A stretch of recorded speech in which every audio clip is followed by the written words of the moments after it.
up, you guys, and welcome to the channel. My name is Amanda Marie, and over here I love to discuss all things fragrance. So if you're someone that is into smelling good, I would love for you to hit that subscribe button. In today's video, I'm going to be asking the question, why don't we talk about these fragrances anymore? Now, if you're new to the channel, I actually have a series of these type of videos under my playlist, so if you're interested in going back to watch my other videos. So this is going to be episode number 9. So I love to do these type of videos because it gives me a chance to go down memory lane. I know when I jumped on YouTube, it was right before the beginning of the pandemic, and if you are a fragrance lover like me, you know we went through this. We went down a rabbit hole, okay? We really did. I mean, fragrance just boomed. It skyrocketed. Everybody was into smelling good. I don't know what that was about. I don't know if it's because we were all in the house during that time. We just all found it very exciting to go down the whole perfume rabbit hole. Okay, I know it was exciting, but I also found it to be very expensive, okay? And when 2022 came and 2023, honey, I had to make some changes, okay? Not only to my collection, but also to the amount of money that I was pouring into fragrances. It had got out of hand. It had really got out of hand. But for me, I feel like fragrance is like art, just like a bottle of wine. You let it sit up for a while and it gets good, and it could cost you a pretty penny, okay? I look at fragrances in the same light, and I know that, you know, just like with fashion, fragrances change, you know, fragrances are regulated. So a lot of brands have, number one, been sold off. Number two, they are, you know, they have their hands tied when it comes to different notes and things that they can put in their fragrances. So I do understand that concept as well. These fragrances that I'm going to talk about, I think were pretty decent. I think they were really good, but I just find that a lot of people don't talk about them anymore. I still have them in my collection. Granted, I may not grab for them as much, but I still have them in my collection. So without further ado, let's get into the video. The first one I have in my hand is a celebrity fragrance. Wow, right? Not a celebrity fragrance, child, because I never talk about celebrity fragrances on my channel. I just feel like celebrity fragrances are hit or miss. Usually for me, they are a miss, okay? But I like this one. I really do. I like this one. Okay, Reb'l Fleur by Rihanna. I'm gonna say this is a celebrity scent because I feel like it probably fell under Coty or something like that, that company. But look at the dent, y'all. Like, granted, I have had this bottle for a while, but this is one of my favorite celebrity fragrances, and I have a backup bottle. Truth be told, this was not a love at first sniff for me. I saw it in Macy's. I believe, if I'm not mistaken, they were selling this at Macy's. And at the time, I was contemplating between buying this fragrance, and I want to say one of the Giorgio Armani C's. I think Armani C was out at the time. And I ended up getting Armani C over this one. I don't know what prompted me to get this fragrance later on down the road, but somehow, some way, it ended up in my collection. You can still find this in like some discount stores. Like, I want to say I found my backup bottle in Burlington, if I'm not mistaken, a couple of years back for the low. It's not as big as this one, but I picked it up. Y'all could probably find this in them little perfume kiosks that's in the mall, or them little perfume stores that's in the mall. Like, you can still find this if you really wanted it, you know. But I love this, and some of y'all might actually think that this smells better than Fenty Eau de Parfum. Comment down below if you feel like this smells better than the Fenty Eau de Parfum. In the top you have peach, plum, red berries. In the middle you have coconut, tuberose, hibiscus, and violet. In the base you have vanilla, patchouli, musk, and amber. Definitely a super, super warm fragrance, very rich. This is just like the type of scent that, I mean, I feel like you can wear it all year round, but for me, I just have a tendency to pull this one when it gets cold. I'm saying that I mean, I very well could wear it during the spring and summer. I don't know, I might give it a try. We'll see. But this was one of my staple fragrances for the winter time, and I absolutely love it. I mean, this actually might be better than the Fenty. I like the Fenty, I really do. But I know for most people, Fenty comes off smelling very old school, okay? But not this one. This one smells very modern, very pretty, very feminine, very sweet. I like the fact that I cannot pick up the tuberose in this fragrance. It's very undetectable, and I like that a lot. Definitely pulling those fruity notes in the top, like the peach, probably pulling more of the plum over the peach, but it's a good scent, y'all. Like, I ain't even gonna lie. For a celebrity fragrance, just look at the bottle. Look at my dent. Like, girl, need I say more? Need I say more? Okay, it was a good one. It really was a good one, okay? But comment down below. Let me know. Are y'all still loving her? Do y'all still, anybody out there still have this in their collection? Let me know. I think it's a great scent. What's going on with my top? Oh my God. Okay, there we go. Ooh, it's hard. Ooh. But do y'all remember when these fragrances first hit the scene? These are the Oscar de la Renta fragrances. This particular one is coming off white on camera, but it's like a light pink. This is the Bella Rosa, okay? Now, I did not pick up all of them, okay? Because if I'm not mistaken, there was quite a bit. There was Bella Blanca, Bella Bouquet, which was released in 2022, not that long ago, Bella Essence, Bella Night, Bella Rosa, and Bella Tropical. So there were several of these fragrances, and I was fortunate enough to find this in a TJ Maxx one day, and I picked it up immediately. So we have notes of pink pepper, freesia, mandarin. In the middle we have pink rose, jasmine, orris. In the base we have patchouli, amber, and sandalwood. I will tell you, man, that patchouli is really coming up. Like, it is, woo, baby. I don't know if it's because it's had a chance to sit and macerate. I don't know. But I'm definitely picking up the patchouli. I'm definitely picking up the pink pepper. So this does have a little kick to it. Not over the top, but you definitely can pick up on that peppery note in this fragrance in the opening. I am picking up on that rose. The rose is like a soft pinky rose. Nothing too extra feminine or too girly or immature or anything like that, and it's definitely not giving mature. It's like the perfect type of rose, in my opinion.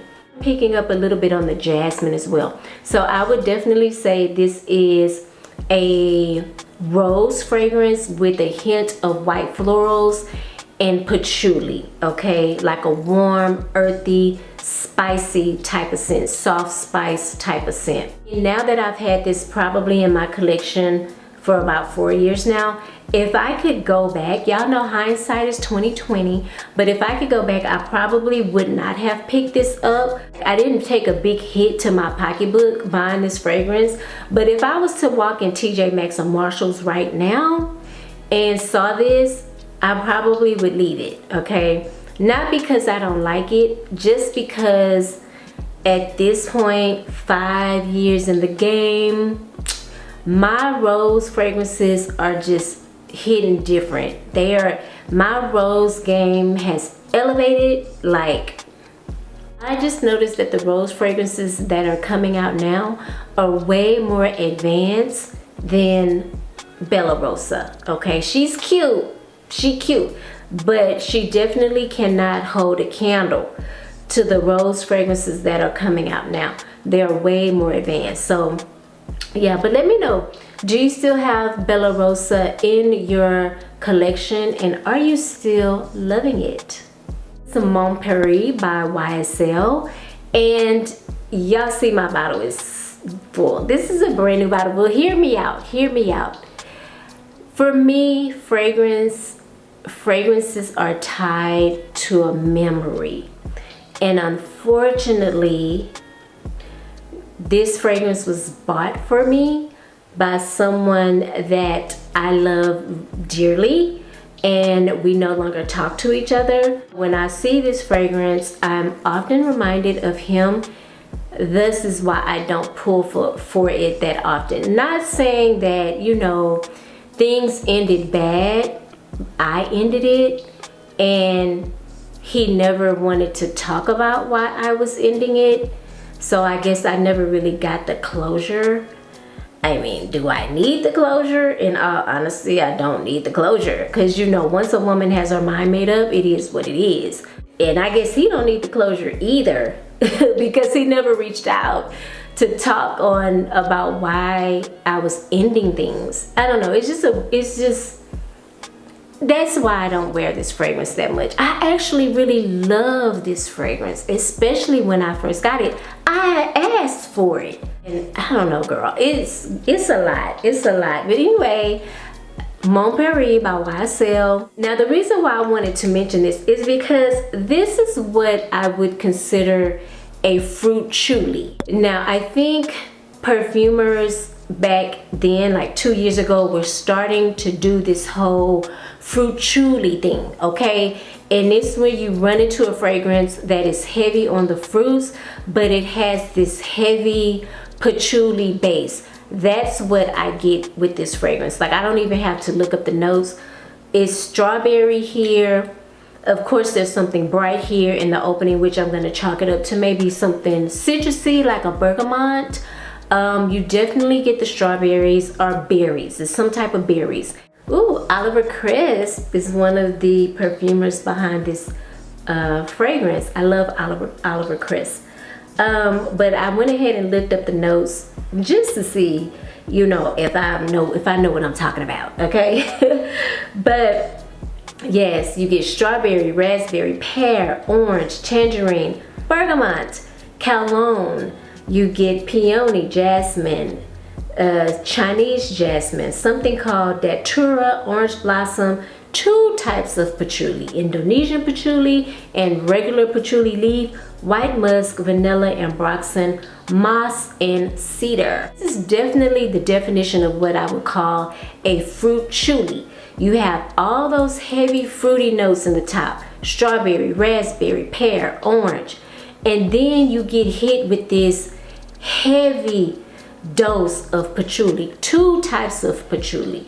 Not only that, you have cedar, you have moss, you have ambroxan, so it has a heavy, woody, earthy base. And that's probably what really turned a lot of people off. This is just my thinking, okay? Because I'm thinking, if you're the type of girl that loves sweet, fruity fragrances and you don't really mess with patchouli, I can see you not really messing with this because the patchouli is very prominent here. You know what I mean? Or you could be the type of person that's kind of like me.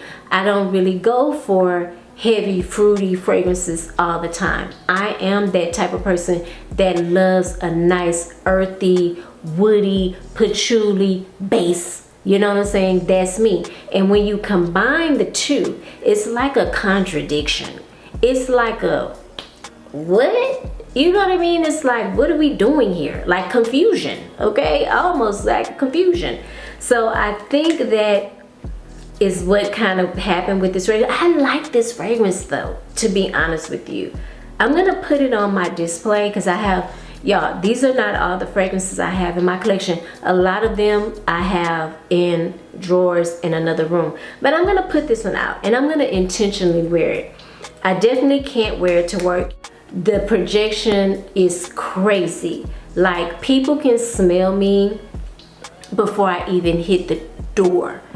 I remember wearing this to work one particular day, and I literally walked in the door. This fragrance came before me, and my manager was like, man, I smelled you before you even walked in here. I was like, damn, you know, so I can't wear it to work, but I'm definitely going to be more intentional and wear it just kind of during the weekend or when I'm at home or whatever, because I don't want to get rid of it, and I need to wear it before it goes bad, you know what I mean?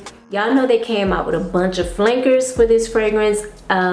Me personally, I kind of struggled with the original, so it didn't really make sense for me to spend money on the flankers. But I'm definitely, I keep saying it every time I look at it that I'm gonna wear it. I really need to be intentional and really at least put a dent in this thing and pass it on to my daughter or somebody. But yeah, Mon Paris by YSL. Do you guys still have it? Comment down below, let me know. Now, when I first jumped on YouTube and people were running down their top 10 fragrances for life, XYZ, you better believe that Coco Mademoiselle was in the top 10, everybody's top 10.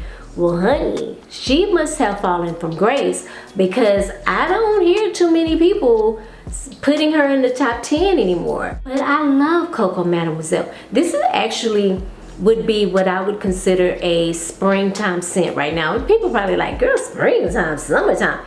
Yes, and maybe because when I bought my first bottle, which was the EDT, I bought it in the summertime, and so I always consider this fragrance to be like a springtime summer scent for me. I'm telling y'all, fragrances for me are tied into a memory, a time, a place. It's tied into a memory for me. So yeah, but again, I don't hear a lot of people listing this fragrance in their top 10. Is it a top 10 for life for me now? Probably not. Probably when I run out of this one, more than likely I'm not gonna buy another one. I know that's sad to say, and I'm not the biggest fan of Chanel fragrances. This is one of the ones that I actually really do enjoy. Who am I kidding? I probably will buy another bottle of this. It's a classic. I mean, come on now. I probably will be wearing this if I'm still around in my 70s and 80s, child. Who am I kidding? Like, girl, bye. This is classic, honey. This is a classy woman in a bottle. Like, who am I kidding? I did not even know they had a Coco Mademoiselle Intense. Comment down below. Let me know, is the Coco Mademoiselle Intense better than the Eau de Parfum? Let me know in the comments. So in this fragrance, we have orange, mandarin orange, bergamot, orange blossom, rose, jasmine, mimosa, ylang ylang, patchouli, musk, vanilla, vetiver, tonka, openox. We have a lot of notes here, okay? And I'm not gonna spray this because I don't think I've sprayed this particular bottle yet. I don't want any air to go in it and start aging it. When I first bought Coco Mademoiselle, it was literally like my very first big girl fragrance. Like, I felt very mature. I felt like, girl, I could take on the world. Like, I felt like I could just reach any and every goal. Honey, like, nothing can stop me. At the time, I think I was dressing professional for work, so you know, it was a whole thing. I would get up every morning, probably about 5:30, 5:45, and I would do my hair. I looked like I walked out of the salon every day. I put my suit on, and I used to wear like business suits, like the matching jacket and the pants, or the matching jacket and the skirt with pantyhose and heels. Honey, I was that girl, okay, for years. It's not that major anymore, but that's what this fragrance represented for me back in the day. It was like, yeah, you know, I spent a nice coin on that fragrance, and it just kind of represented to me, like, it just gave me a sense of class and professionalism. And that's what this fragrance means to me. I don't know if this would be, at this point in my life, if this would be like a top 10. I don't know, honestly. Because I'm in a different stage in life now, you know. I'm not in that whole professional necessarily. I'm in a professional setting, but I'm not in the profession where I have to dress up every day like that. Like I wear scrubs to work now, so it's different, you know. The vibe is different. But I think this is one of Chanel's most iconic, most popular fragrances, and this is the type of scent, when I say, you know, it's like art. It just, as it gets older, it just matures and get better. I don't know if the girlies nowadays appreciate the Coco Mademoiselles, because they're not talking about them. Comment below if you're like a woman between the age of 25 and 35. Comment down below and let me know if Coco Mademoiselle would be like the scent that you would go for right now. Like, I have a daughter, she's 29, and I don't think Coco Mademoiselle has ever been on her list. Chloe has been like her signature scent for a long time. She just got into Rose Prick by Tom Ford. So, and she loves Dela exclusive. So I don't know. She's never said, Mom, you know, can you get me a bottle of Coco Mademoiselle by Chanel? So let me know down in the comments, all my young girls, let me know how y'all feel about Coco Mademoiselle by Chanel. Let me know down in the comments what fragrance is just like either your signature scent, you just never see yourself not wearing this fragrance, like you always are gonna have it in your collection no matter what, no matter how unpopular it gets, no matter how old it gets. Let me know what that fragrance is. I bet you 9 times out of 10 I have the same perfume in my collection as well. Especially if you and we have similarities in the fragrances that we like. I bet you I got a bottle of it. I bet you I do. If you're someone that is into smelling good, I would love for you to hit the subscribe button. Don't forget to turn on your notification bells. That way you don't miss any videos that I upload. Don't forget to hit the thumbs up button on your way out. I would appreciate it so much. Thank you guys again for watching. I hope you're having a fabulous day, and I hope you are smelling good doing it. I will see you in the next video. Bye.